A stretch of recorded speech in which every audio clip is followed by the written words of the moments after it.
मेरा नाम ऋषभ है। एक बार मैंने एक लड़की को बहुत तंग किया था। इतना तंग कर दिया था कि वो मुझसे दूर जाने लगी थी। फिर एक दिन मुझे पता चला कि उसका रिश्ता उसके घर वालों ने कहीं और तय कर दिया। और सबसे हैरानी की बात ये थी कि उस लड़की ने शादी के लिए हाँ कर दी थी। मैं इस घमंड और गुरूर में रहता था कि वो सिर्फ मेरी है और मुझसे ही प्यार करती है, मगर मैं नहीं जानता था कि अब मैं क्या करने वाला हूँ। एक दिन जोश और गुस्से में आकर मैंने जो किया वो बहुत गलत था, क्योंकि मैंने उस लड़की के चेहरे पर एसिड डाल दिया था। एसिड डालने से उसका चेहरा जल गया और फिर काफ़ी दिनों तक वो लड़की मुझे नज़र नहीं आई थी। उस लड़की के साथ अपना बदला लेने के काफ़ी दिनों के बाद तक वो लड़की मुझे कहीं नज़र नहीं आई थी। मैं उसकी तलाश करता रहा, मगर उस दिन के बाद से ही मैं बहुत परेशान रहने लगा था।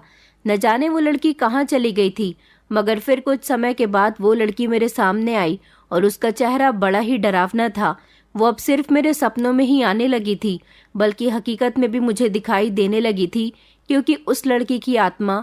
मैं मिडिल क्लास फैमिली से बिलोंग करता था, बिल्कुल आज़ाद ख्याल का और अपनी मर्जी के मुताबिक ज़िंदगी गुजारने वाला इंसान था। मुझ पर मेरे पेरेंट्स भी किसी तरह की रोक टोक नहीं करते थे। आखिरकार मैं उनका लाडला बेटा था।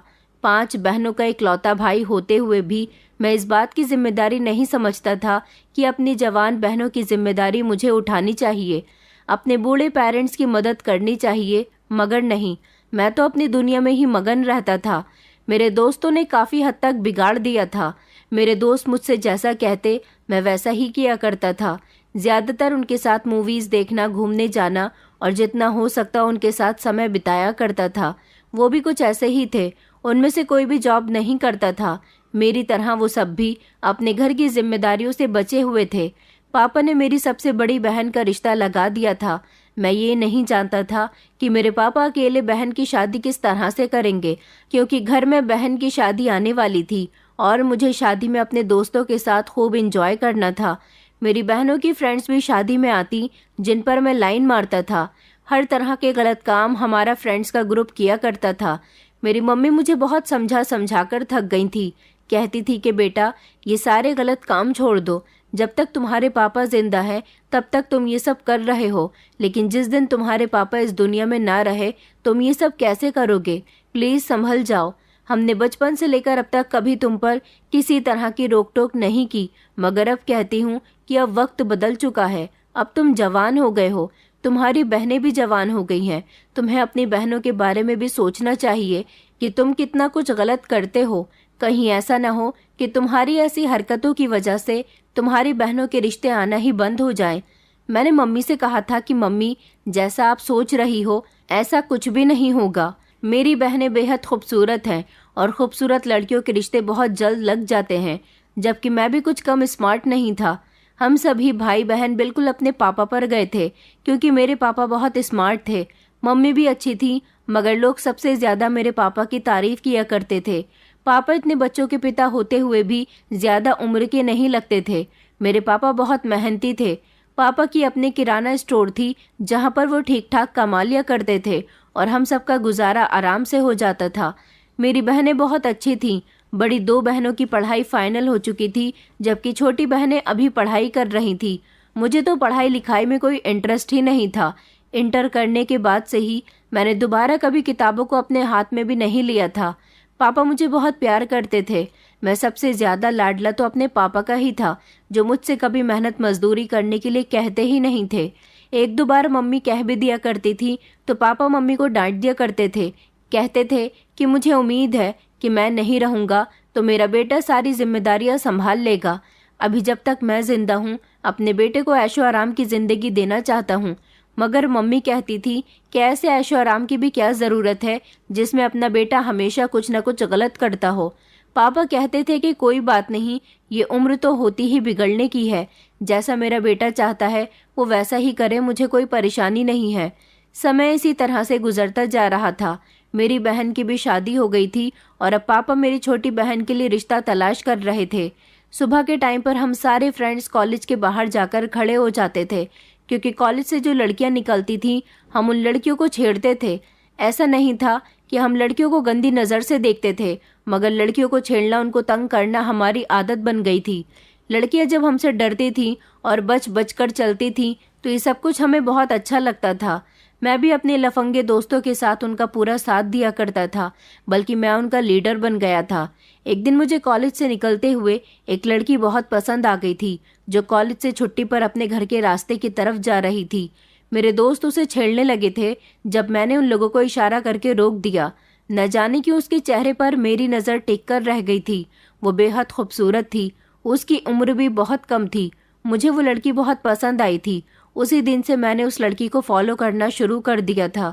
जब जब वो कॉलेज से निकलती, मेरे दोस्त उसे छेड़ने की कोशिश करते थे, मगर मैं उन लोगों से साफ कह दिया करता था कि इस लड़की पर नज़र उठाकर भी मत देखना। मेरे दोस्त समझ गए थे कि मैं उसे पसंद करने लगा हूँ।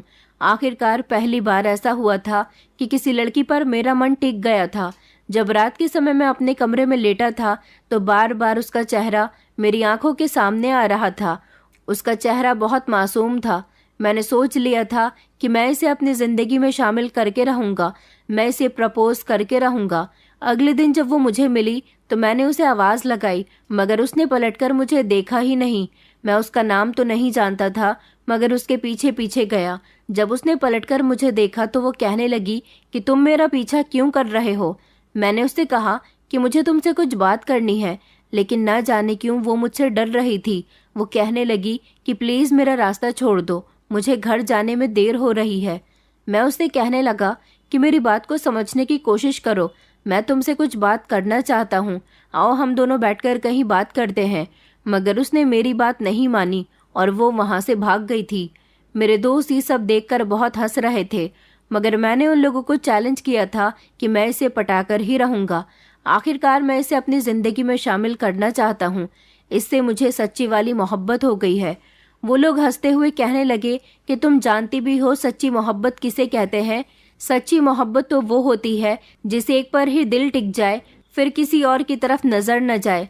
मैंने उसको यकीन दिलाने की कोशिश की कि इस लड़की के अलावा मुझे किसी भी लड़की का चेहरा देखना अच्छा नहीं लगता। इस लड़की से मुझे इसी तरह की मोहब्बत हो गई, मगर वो लोग मेरे खूब मजाक बनाते थे। मैं अपनी उनसे मजाक नहीं बनवाना चाहता था, इसलिए मैं चाहता था कि जल्द से जल्द इस लड़की को प्रपोज कर दूं, मगर ये वो लड़की थी कि मेरी बात मानने के लिए तैयार ही नहीं हो रही थी। मैंने इसे हर जगह फॉलो करना शुरू कर दिया था। जितना हो सकता मैं इससे बात करने की कोशिश करता था। मैंने इसका मोबाइल नंबर भी निकलवा लिया था और उसके घर का पता भी लगवा लिया था। मैं इसे कॉल कर करके खूब तंग किया करता था। मैं नहीं चाहता था कि ये मेरी वजह से किसी परेशानी का शिकार हो। मैं तो इससे सुकून से बात करना चाहता था, मगर वो मेरी बात का गलत मतलब लेकर जा रही थी। वो ये समझ रही थी कि मैं उसे तंग कर रहा हूँ, उसे परेशान कर रहा हूँ, उसे ब्लैकमेल करना चाहता हूँ, उसके साथ कुछ गलत करना चाहता हूँ, लेकिन ऐसा कुछ भी नहीं था। लाख कोशिशों के बावजूद भी उसने मेरी एक न सुनी और वो मुझे बार बार इग्नोर करती रही। न जाने कि वो मुझसे डरती थी।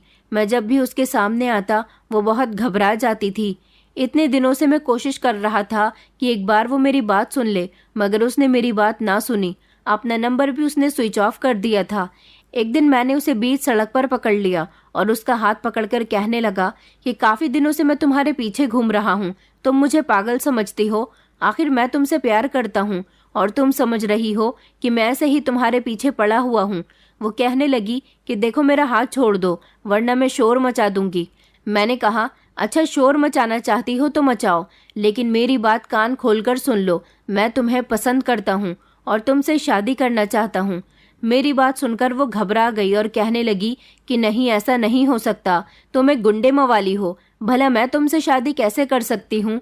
वो बहुत डर गई थी। उसने रोना शुरू कर दिया था और उसका रोता हुआ चेहरा देखकर मेरा मन पिघल गया।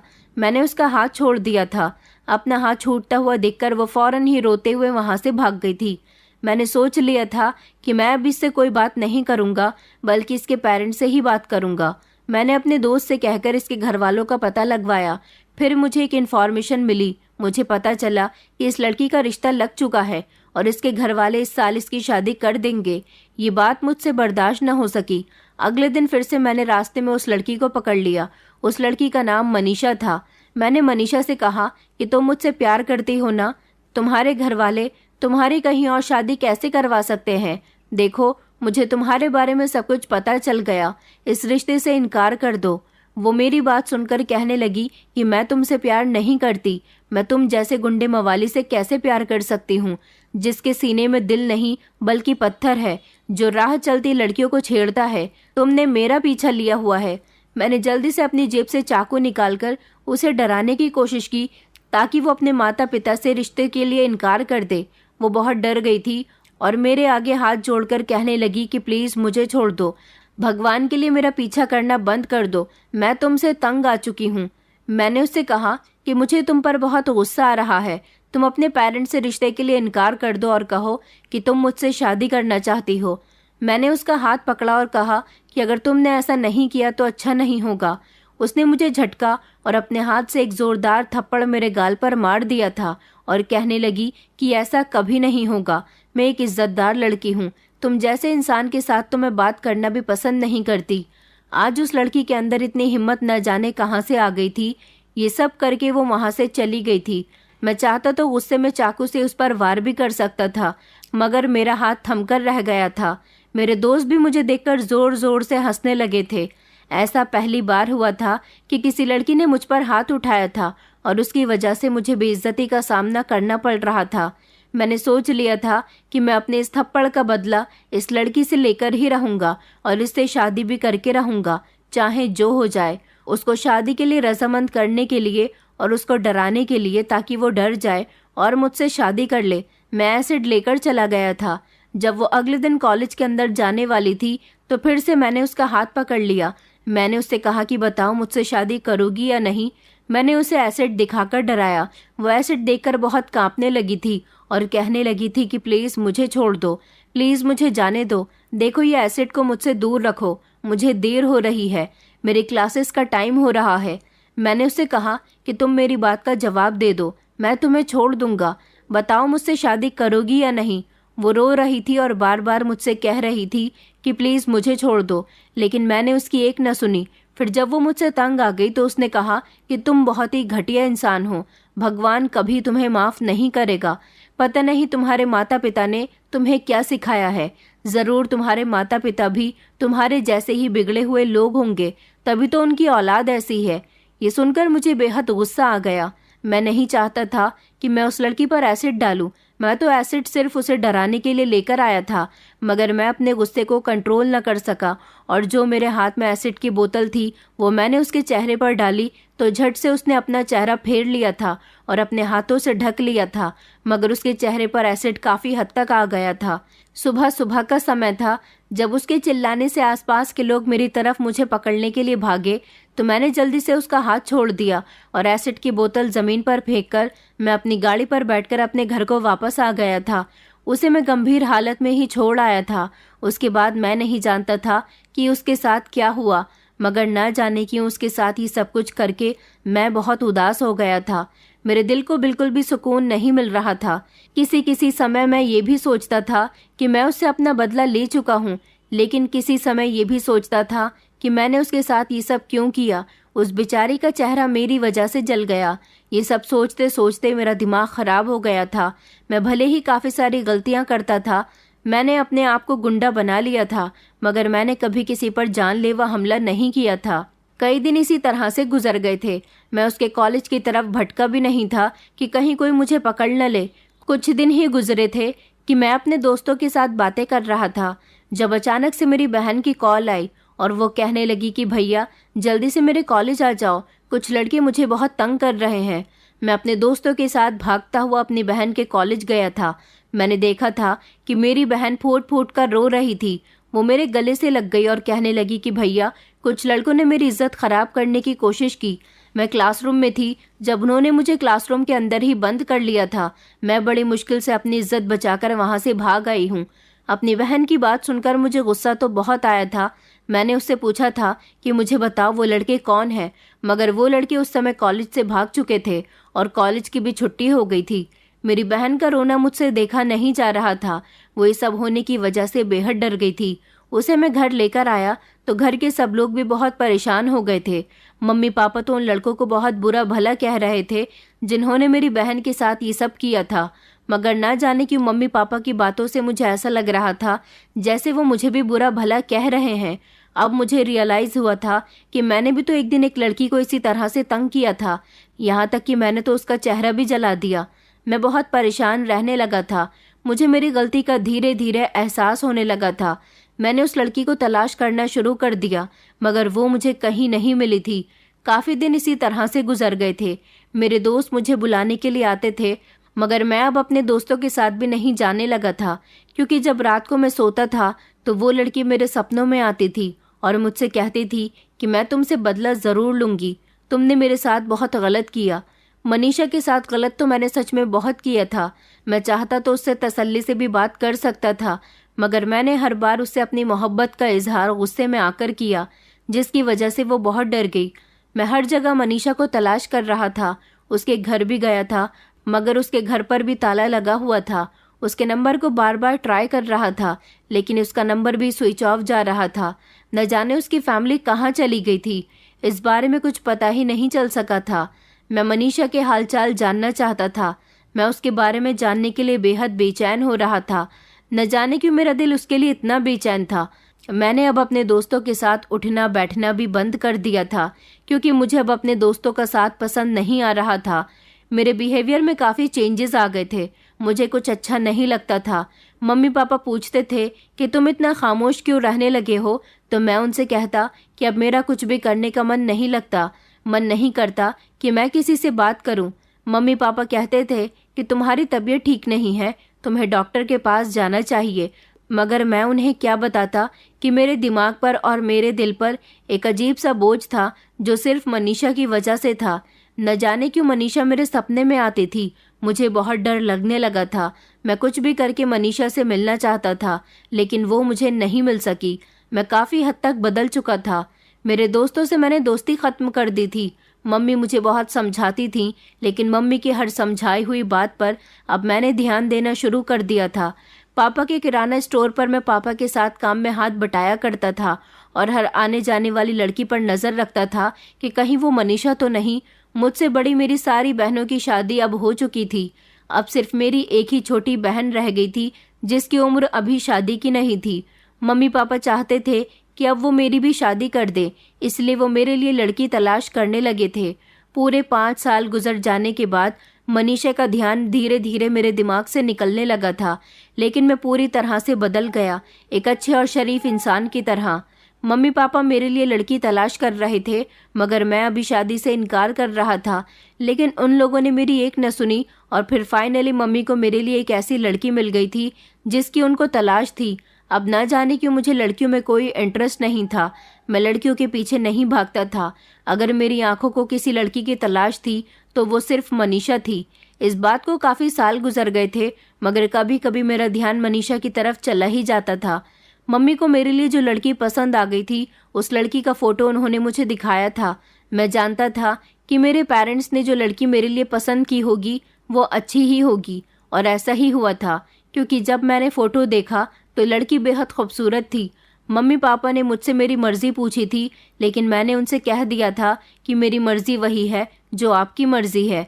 अपने बेटे को पूरी तरह से बदलता हुआ देखकर सबसे ज़्यादा खुशी मेरी मम्मी को हुई थी। अब तो मैं अपनी बहनों का भी रखवाला बन गया था। मेरी बहनें कहीं घर से बाहर जाती तो मैं उनके साथ साथ जाता था। मुझे इस बात का एहसास होने लगा था कि अपने पास्ट में जो मैंने किया है वो बिल्कुल गलत था। अपनी ज़िंदगी का एक लंबा हिस्सा मैंने अय्याशियों में गुजार दिया था। अगर मैं पढ़ लिख कर कुछ बन जाता तो शायद आज वो मेरे बहुत काम आता। मैं अपने पापा की किराना की दुकान पर बैठकर मामूली से पैसे ना कमा रहा होता, बल्कि बड़े ऑफिस में जॉब करके अच्छी खासी सैलरी कमा रहा होता।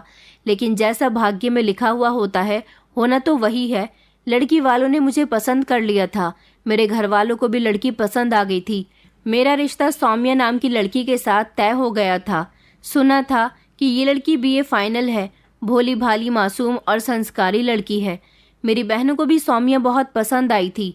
मेरे पेरेंट्स चाहते थे कि वो जल्द ही मेरी शादी कर दे, इसलिए उन्होंने लड़की वालों से शादी के डेट मांगी थी।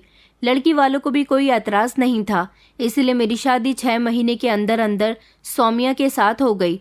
मुझे अपनी शादी की कोई खुशी नहीं थी। न जाने क्यों अंदर से मेरा दिल बहुत बुझा बुझा सा हो रहा था। मैं जब कमरे में गया और मैंने देखा कि बिस्तर पर सोमिया दुल्हन बनी हुई है, उसने अपने चेहरे पर घूंघट किया हुआ था। मैंने जैसे ही उसका घूंघट उठाकर उसका चेहरा देखना चाहा तो ना जाने क्यों मुझे एक अजीब सा झटका लगा था।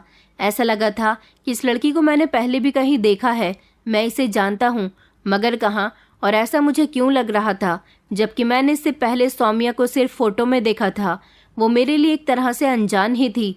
फिलहाल मैंने सौम्या से थोड़ी बहुत बातचीत की थी और फिर उसके बाद हम दोनों ने अपनी ज़िंदगी की नई शुरुआत कर दी थी। सौम्या सच में बहुत भोली भाली और मासूम थी। उसकी आवाज़ न जाने क्यों मुझे जानी पहचानी लगती थी। ऐसा लगता था जैसे उसकी मीठी सी आवाज़ मैं पहले भी कभी सुन चुका हूँ। शादी के अगले ही दिन जब मैं बाथरूम से नहाकर बाहर निकला और अपने कमरे की तरफ आया तो सामने शीशे पर मेरी नज़र पड़ते ही मेरे पैरों तले से ज़मीन निकल गई थी, क्योंकि शीशे पर तो एक तस्वीर लगी हुई थी जिसको देखकर मैं बुरी तरह से डर गया था। एक ज़ोरदार झटके से मैं ज़मीन पर गिर गया और ज़ोर ज़ोर से चिल्लाने लगा। ये तस्वीर मनीषा की थी। जब मैंने उस पर एसिड डाला था तो उसका चेहरा जल गया था। वह ज़ोर ज़ोर से चिल्ला रही थी और उसके जले हुए चेहरे की ही तस्वीर आज मेरे कमरे के शीशे पर लगी हुई थी। मैं उसे देखकर ज़ोर ज़ोर से चिल्लाने लगा। उसका चेहरा बेहद खतरनाक लग रहा था। तभी सौम्या भागती हुई आई और कहने लगी कि आपको क्या हो गया। मैंने कहा कि ये देखो, ये शीशे पर किसकी तस्वीर लगी हुई है। सौम्या ने शीशे की तरफ देखा और कहने लगी कि शीशे पर तो किसी की भी तस्वीर नहीं है। मेरे शोर की आवाज़ सुनकर मेरे मम्मी पापा भी कमरे में आ गए थे और मेरी बहन भी। मैंने सौम्या से कहा कि नहीं सौम्या, ध्यान से देखो, शीशे पर एक तस्वीर लगी हुई है।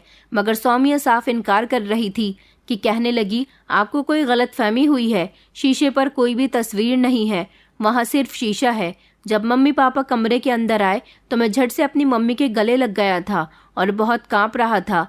मैंने जब उनको बताया कि शीशे पर किसी की तस्वीर लगी हुई है, सौम्या को दिखाई नहीं दे रही, तो सब लोगों ने शीशे की तरफ देखा और कहने लगे कि तुम ये कैसी बातें कर रहे हो बेटा, शीशे पर तो कोई भी तस्वीर नहीं है। जब मैंने पीछे पलटकर दोबारा से शीशे की तरफ देखा तो ये देखकर मेरे होश उड़ गए थे कि शीशे पर सच में कोई तस्वीर नहीं थी। इसका मतलब ये था कि सच में ये मेरा वहम था। मगर मेरा वहम कैसे हो सकता था? मैंने तो खुद अपनी आंखों से मनीषा के जले हुए चेहरे की तस्वीर शीशे पर लगी हुई देखी थी। सबने मुझे यही समझाया था कि तुम्हें कोई गलतफहमी हुई है, वहाँ कोई तस्वीर नहीं है। और भला तुमने किसकी तस्वीर देख ली? अब मैं सबको क्या बताता कि मैंने किसकी तस्वीर देखी थी, क्योंकि ये बात तो कोई भी नहीं जानता था जो मैंने मनीषा के साथ किया था। मेरे पास खामोश रहने के अलावा और कोई दूसरा रास्ता नहीं था। इस हादसे के होने से मैं बुरी तरह से डर गया था, लेकिन फिर मैंने सोचा कि मैं ज़्यादातर अपने दिमाग पर मनीषा को सवार रखता हूँ, शायद मुझे इसीलिए उसका चेहरा नज़र आ गया था। फिर मैंने अपना ध्यान इस बात से हटाने की कोशिश की, लेकिन 2-3 दिन गुजरे थे जब हमारे घर में कोई भी नहीं था, सिर्फ मैं और सौम्या थे। मेरे पेरेंट्स और मेरी बहन हमारे किसी रिश्तेदार के यहाँ शादी में गए हुए थे। पापा ने कहा था कि तुम सौम्या को अपने साथ शॉपिंग पर ले जाना। मैंने सौम्या से तैयार होने के लिए कहा था। हम दोनों घर से निकलने ही वाले थे जब मैं अपना मोबाइल कमरे के अंदर भूल गया था। सौम्या बाहर मेरी बाइक के पास खड़ी हुई मेरा इंतज़ार कर रही थी, लेकिन जैसे ही मैं अंदर गया तो मैंने ज़ोर ज़ोर से चिल्लाना शुरू कर दिया, क्योंकि कमरे के अंदर एसिड की बोतल रखी हुई थी और ज़मीन पर भी एसिड पड़ा हुआ था, जिसका धुआं पूरे कमरे में फैल रहा था। ये सब देखकर मैं बहुत डर गया था। मेरे चिल्लाने की आवाज़ सुनकर सौम्या घर के अंदर आई। मैंने उससे कहा कि सौम्या, ये एसिड यहाँ कहाँ से आया? इस एसिड से पूरे घर में धुआं फैल रहा है। एसिड का धुआं सांस के जरिए मुझे खूब महसूस हो रहा था, मगर सौम्या तो नॉर्मल सा बिहेव कर रही थी। सौम्या कहने लगी कि यहाँ तो कोई भी धुआं नहीं है, मुझे तो कोई धुआं नज़र नहीं आ रहा और ना ही कोई एसिड नज़र आ रहा है। मैं अपनी आंखों से देखी हुई चीज़ को झुटला कैसे सकता था? मेरे कमरे में खूब धुआं था, ज़मीन पर ढेर सारा एसिड पड़ा था, मगर लगातार सौम्या कह रही थी कि आपको वहम हुआ है, यहाँ पर कोई धुआं नहीं है और ना ही एसिड रखा हुआ है। मैंने उसे एसिड की रखी हुई बोतल दिखाई कि देखो, उधर बेड की तरफ मैंने एसिड की बोतल देखी थी। किसी ने हमारे कमरे में एसिड छिड़क दिया, लेकिन जब मैं बेड की तरफ गया तो ये देखकर दंग रह गया कि एसिड की बोतल अपनी जगह पर थी ही नहीं। अभी 2 मिनट पहले ही तो मैंने एसिड की बोतल को अपनी आंखों से देखा था।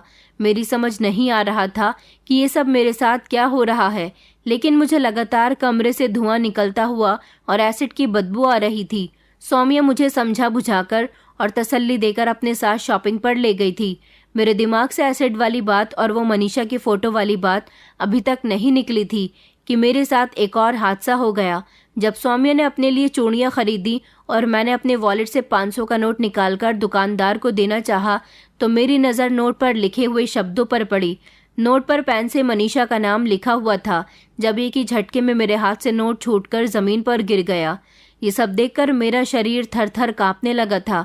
आखिरकार मेरे साथ ये सब क्यों हो रहा था? मेरे चेहरे पर पसीना आने लगा था। जब सौम्या ने मुझे ऐसे रिएक्शन देते हुए देखा तो उसकी नज़र जमीन पर पड़े हुए नोट पर गई। मैंने सौम्या से कहा कि सौम्या चलो यहाँ से, हमें चलना चाहिए। मगर सौम्या कहने लगी कि दुकानदार को पैसे तो दीजिए। मैंने कहा कि नहीं नहीं, पैसे ज़मीन से मत उठाना। मैं ज़बरदस्ती उसका हाथ पकड़कर उसे घर ले आया था। मुझे तेज़ का बुखार हो गया था। सौम्या कहने लगी कि आपकी तो तबीयत ठीक नहीं है, आखिर आपको क्या हो गया? ये तो सच में मैं खुद भी नहीं जानता था। सौम्या कहने लगी कि मैं अभी डॉक्टर को बुलाती हूँ, डॉक्टर आपको दवाई दे देंगे। मैंने कहा कि नहीं, डॉक्टर को मत बुलाओ, मेरा सर दर्द से फटा जा रहा था। मैंने कहा कि फर्स्ट एड बॉक्स में सर के दर्द की दवाई रखी हुई है, बस मुझे वही दे दो। मैं वो खाकर आराम करना चाहता हूँ और प्लीज़ कुछ देर के लिए मुझे अकेला छोड़ दो। सौम्या मुझे दवाई देकर कमरे से निकल गई थी। मैं नहीं चाहता था कि ये सब जो मेरे साथ हो रहा है वो सौम्या को पता चले। आखिरकार सौम्या मेरी पत्नी थी। उसे अगर मेरी पुरानी जिंदगी के बारे में पता चलता तो वो मेरे बारे में क्या सोचती, बल्कि वो तो मुझे छोड़कर भी जा सकती थी। 2 दिन तक मुझे लगातार बुखार आता रहा था। रात को मैं जब सोता तो मेरे सपने में मनीषा आती थी और रोते रोते कहती थी कि मैं तुमसे अपना बदला ज़रूर लूँगी, तुम्हें कभी माफ़ नहीं करूँगी। एक रात तो मैंने अपने सपने में देखा था कि मैं किसी बहुत बड़ी मुसीबत में फंसा हुआ हूँ, पूरी तरह से अकेला हूँ, चारों तरफ अंधेरा छाया हुआ है, मेरी मदद करने वाला कोई भी नहीं है और मुझे बहुत डर लग रहा है। मगर एक तरफ मुझे मनीषा खड़ी हुई दिखाई दी। मैंने मनीषा से मदद की गुहार लगाई। मनीषा धीरे धीरे मेरे करीब आई और फिर उसने मेरा चेहरा पकड़कर जैसे ही अपना चेहरा मेरे करीब किया तो ये देखकर मेरी आंखें फटी की फटी रह गई थी कि उसका चेहरा एसिड से बुरी तरह से जला हुआ था। इतना खतरनाक चेहरा था कि उसके चेहरे पर लगे हुए जख्म देखकर मैं बुरी तरह से कांप गया था और सोते ही सोते मैंने ज़ोर ज़ोर से चिल्लाना शुरू कर दिया था। मैं कह रहा था कि प्लीज़ मुझे छोड़ दो, प्लीज़ मुझे माफ़ कर दो, प्लीज़ मनीषा मुझे माफ़ कर दो। मेरे बराबर में ही सौम्या सो रही थी। जब वो मनीषा मनीषा कहते हुए मुझे देखकर घबरा गई और कहने लगी कि ऋषभ, आपको क्या हो गया? आखिर ये मनीषा कौन है? हमारी शादी को लगभग 1 महीना हो गया था और इस 1 महीने में ना जाने कितनी बार मेरी जुबान से मनीषा का नाम निकल चुका था, मगर हर बार मैं सौम्या से यही कहता था कि कुछ नहीं हुआ। ये सब कुछ जो मेरे साथ हो रहा था इसने मुझे पागल बना दिया था। मेरे घर वाले भी बहुत परेशान हैं। इसी तरह के सपने मुझे हर रोज़ आने लगे थे। मैं नहीं चाहता था कि फिर से मनीषा की बातें सौम्या को पता चले। मम्मी पापा भी मुझसे बार बार पूछते थे कि आखिर तुम्हें अचानक क्या हो जाता है, तुम क्यों मनीषा मनीषा चिल्लाने लगते हो, आखिर ये मनीषा कौन है? मैंने मम्मी पापा को सिर्फ इतना बताया था कि मेरी तबीयत ठीक नहीं रहती। मेरी ऐसी हालत देखकर मेरी बहन भी डर जाती थी, क्योंकि रोज़ रात को सपने में जब मनीषा आती तो मैं ज़ोर ज़ोर से चिल्लाने लगता था और सारे लोग सोते से उठ जाते थे। सौम्या मुझे संभालने की कोशिश करती थी। मेरी और सौम्या की शादी को अभी 1 महीना हुआ था, मगर अभी तक मैं सौम्या को पत्नी बनने का सुख नहीं दे सका था। उसके साथ कुछ भी ऐसा नहीं कर सका था जिससे उसे अच्छा लगे। न जाने क्यों मैं उस बेचारी के साथ इतना गलत कर रहा था। सौम्या बहुत अच्छी लड़की थी। मेरे पेरेंट्स के साथ और मेरी बहन के साथ बहुत अच्छे से रहती थी। मेरी भी सेवा करने में कोई कमी नहीं छोड़ती थी, मगर मैं उसको अभी कोई सुख नहीं दे पा रहा था। मैं समझ गया था कि मनीषा की आत्मा मुझे परेशान कर रही है और उसकी आत्मा कभी भी मुझे खुश नहीं देखना चाहती। अब हालात ऐसे बन गए थे कि मुझे सौम्या को ये सब कुछ बताना ही था, क्योंकि अब की बार मेरे साथ सबसे खतरनाक हादसा हुआ था जिससे मैं बहुत तंग आ गया था। आधी रात का समय था जब मैं सो रहा था और अचानक मुझे ऐसा लगा जैसे मेरे कान के बराबर में कोई ज़ोर ज़ोर से चीख रहा है और ये आवाज़ किसी और की नहीं बल्कि मनीषा की है। वो चिल्ला रही है कि प्लीज़ मेरे साथ ऐसा मत करो, मेरे चेहरे पर एसिड डालकर तुमने अच्छा नहीं किया, मुझे बहुत जलन हो रही है, प्लीज़ मुझे छोड़ दो, याद रखना मैं तुम्हें कभी माफ़ नहीं करूँगी। वो बहुत बुरी तरह से रो रही थी और ये सब कुछ कह रही थी। उसकी आवाज़ में एक अजीब सा दर्द था।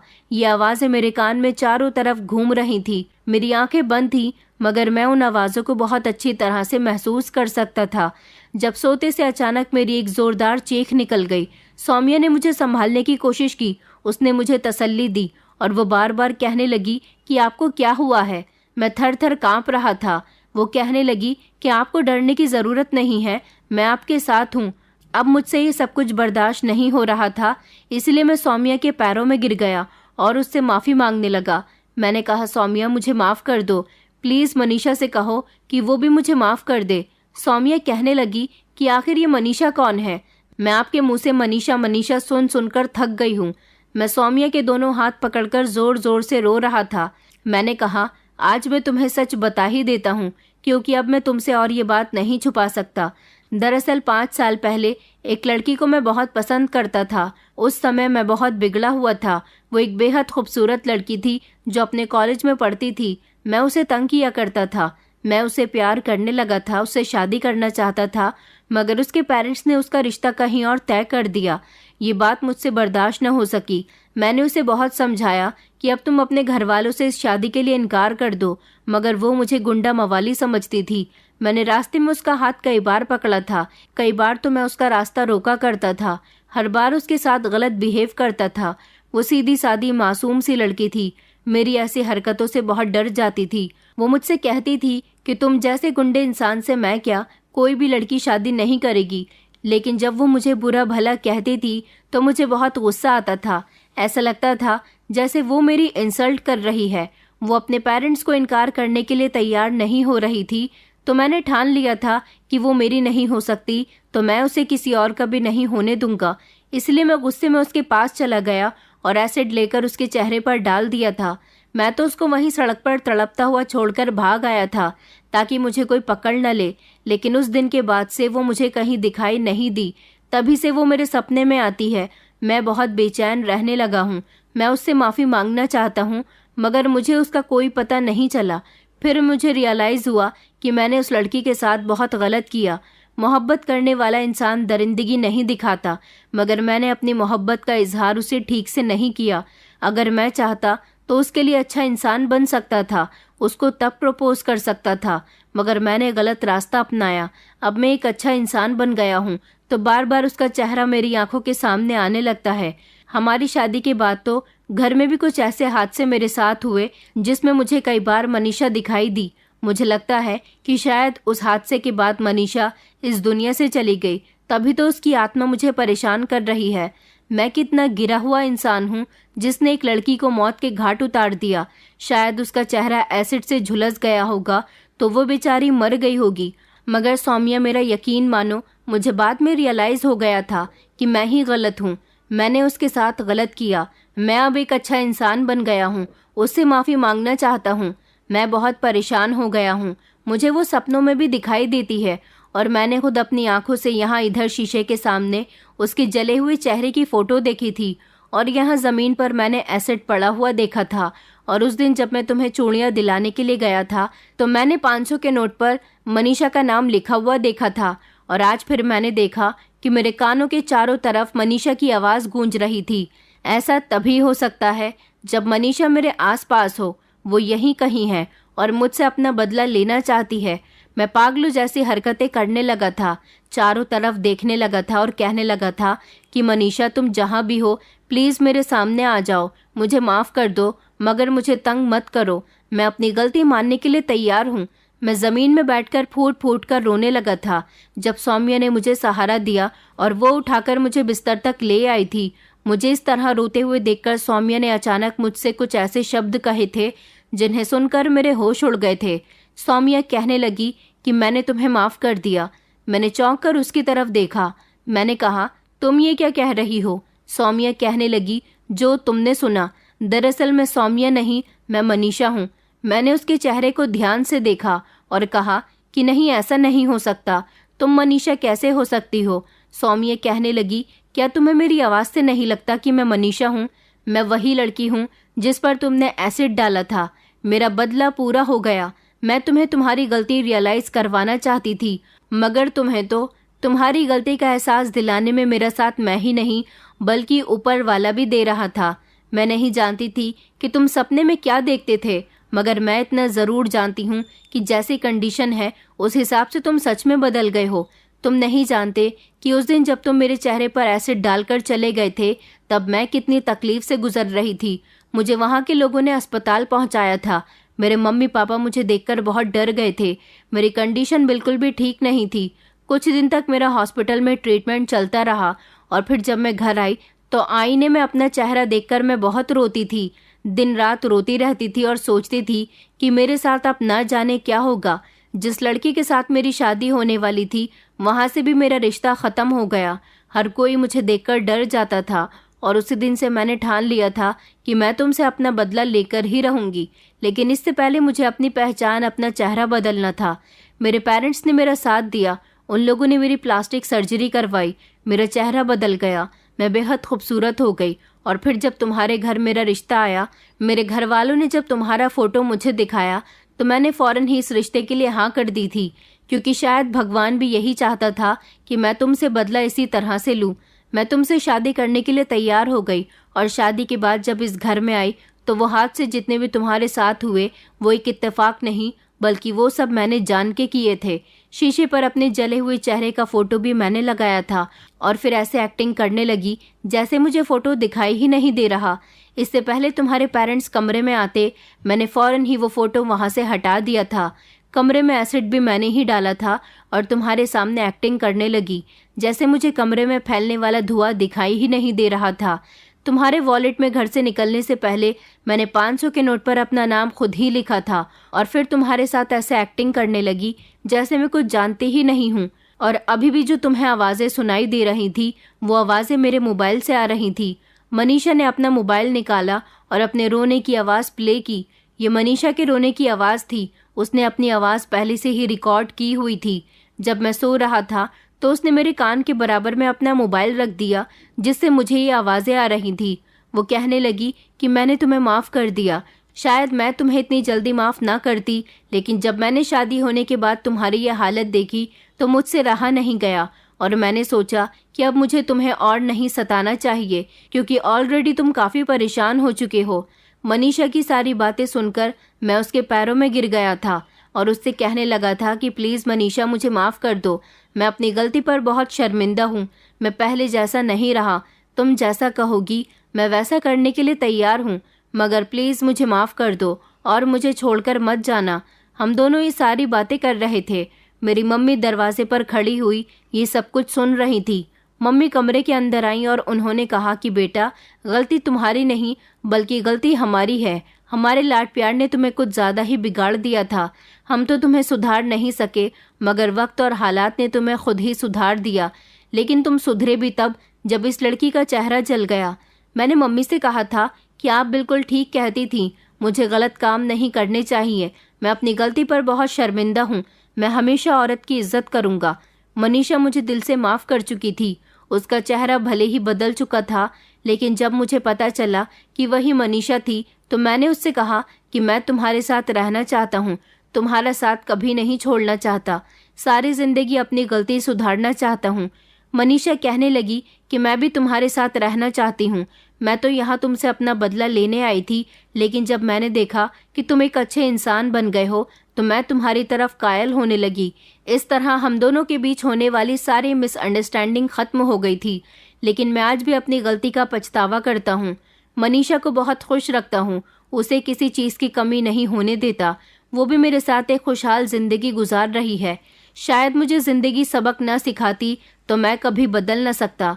घर में अपनी बहन होते हुए भी मैंने दूसरी लड़कियों को काफ़ी तंग किया। भगवान मुझे माफ़ करे। औरत की हमेशा इज्जत करनी चाहिए। उन मर्दों को तो खासकर औरतों और लड़कियों की इज्जत करनी चाहिए जिनकी बहन बेटियां घर में बैठी हुई हैं। दोस्तों उम्मीद करती हूँ आपको हमारी कहानी पसंद आई होगी। कहानी पसंद आई है तो वीडियो को लाइक करें, चैनल पर नए हैं तो चैनल को सब्सक्राइब करें और हाँ, नोटिफिकेशन बेल को ज़रूर दबाएं ताकि अगली अपडेट सबसे पहले आपको मिले।